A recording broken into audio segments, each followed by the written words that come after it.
फुलाची माळ पायात बांधिली चाळ हातात परडी तुला गावडी वाजवितो संबळ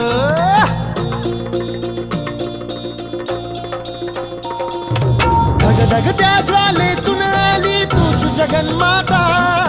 भक्ती दाटून येते आई नाव तुझे घेता